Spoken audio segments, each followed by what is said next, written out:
And now Graham Taylor has seen it all at Watford, including a famous FA Cup final. Now he's honorary life president of the club. So what does he make of the current regime at Vicarage Road? He's been talking with Johnny Phillips. Watford's greatest ever manager was back at the club this month. Graham Taylor got a rousing reception from all present. Vicarage Road is a different place these days.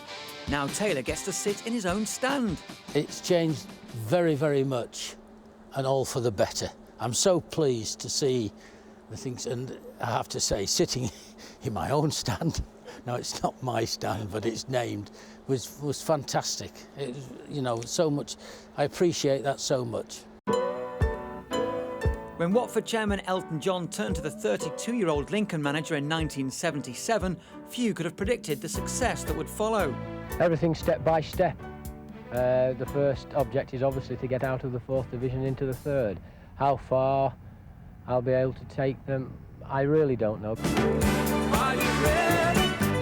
Are you ready for love? Taylor led Watford from 4th to 1st division in just 5 years. In 1983, with John Barnes and Luther Blissett at the top of their game, they finished 2nd in the league, behind only the mighty Liverpool. To be fair, there were a lot more other players who probably haven't had as much recognition as John. I mentioned Luther because Luther, local boy, did ever so well, but you know, there was people like John McClelland, who was a centre-back, and he had pace, but more than anything else, he could read the game. And he read the game from the back for the team, so that, you know, we could get 1-0 up, and through John's leadership at the back, we could hold that 1-0 lead. A year later, the Hornets went to Wembley for the FA Cup final with Everton. I don't want to remember too much of it because we lost to Everton in the final.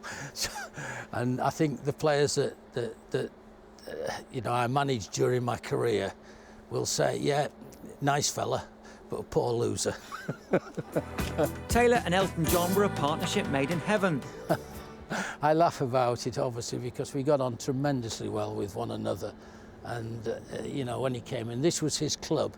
I mean, he used to stand there, which you look at that thing, he'll tell you, or he'll probably tell me, which seat is covering where he used to stand or something like that.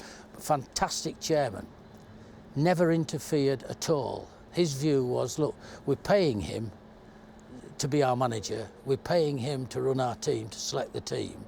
If it goes wrong, it's his fault, not ours. So it was no, he had this view that there was no interference whatsoever from the directors, and that helps. When the club put up 3 first-teamers to speak at Show Racism, the Red Card's 20th anniversary event, it was a continuation of the long-standing community ethos, stretching right back to the 1980s. The club belonged to the town. It wasn't something that you know, you could say this or that about it. You needed your supporters here to be on side with you. And what I'd started at Lincoln, actually, in the lower, much the lower 4th division, but Watford were in this as well, is the players going out to see. We used to go to where our supporters worked, and we used to be in, you know, we used to work on getting an invitation.